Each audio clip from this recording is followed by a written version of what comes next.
واوره که په یو علاقه کې یو غریب د شپې نهره تېره کړه زما دې د خدای په ذات قسمي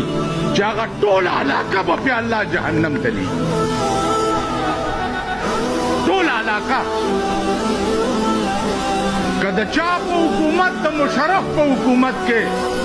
که په پاکستان کې یو غریب اوږې اوږده شو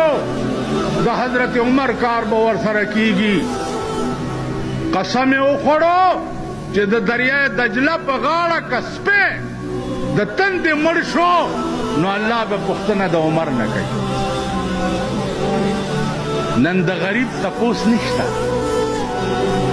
د غریب پوښتنه نشته دمره ماشومان یې د 2 کالو